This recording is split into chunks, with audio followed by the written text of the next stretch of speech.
Today I'm going to talk to you about using skin plugs. Eel skins that are slid over a plug and cast like a regular lure. But there's something about the skin on the plug that makes it much more attractive to bass. And so we're going to show you how to do that. The first thing you need is, of course, eel skins. Now here's a typical large eel skin. And I got some smaller ones here. There are two ways you can get eel skins. One is to go to a market that has large eels, 23 to 28 inches in size, and buy them and skin them yourselves.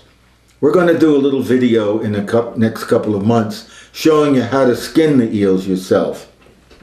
The other way to do it is to go to the fish market right after Thanksgiving, because there are many people that buy eels at the Christmas season for Christmas Eve celebration, and the markets have them. And if you talk to the guys in the back who do the skinning and the cleaning of the eels and ask them to save you the skins that they get, and you'll give them a few bucks. They're like that, they'll do it for you. I did that this year and I ended up with about 200 eel skins. I don't know what I'm going to do with all of them, but if you come by the house, I'll sell you a few. Meanwhile, you have the eel skins. Once you've cleaned them, and the way you clean them is basically you take the skin, you cut it. They're usually about that long, but you cut it to about this size so it'll fit nicely on the plug. Then you squeeze it down and push out all of the slime that's on the skin. This is the inside of the eel. The black skin is the outside of the eel, but most everybody uses the light color when they rig the eels, but you can use the black.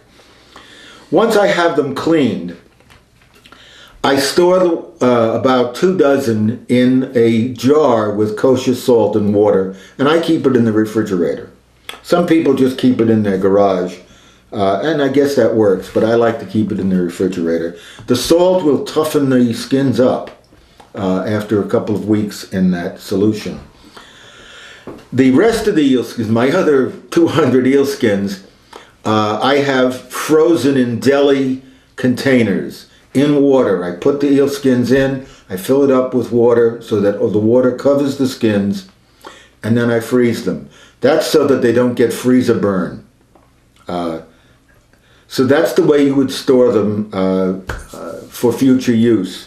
Now I'm going to show you the plugs you can use for eel skins. This is a Junior Adam.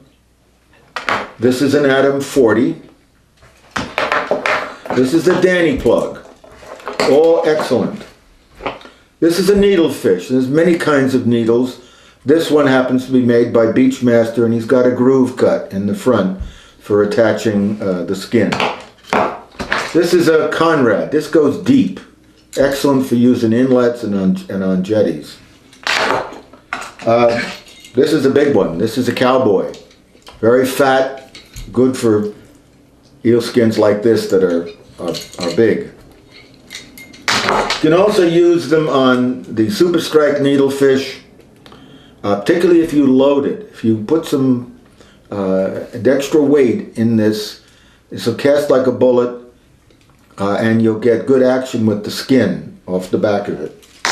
And you can also play around with using bombers and other small metal lip or plastic lip plugs. This is an Adam Junior. It is made specifically for eel skins. It has a groove cut in the front. The groove is not absolutely necessary, but it's a nice addition and makes it easier to tie the skin on. Otherwise, you can tie it around the lip.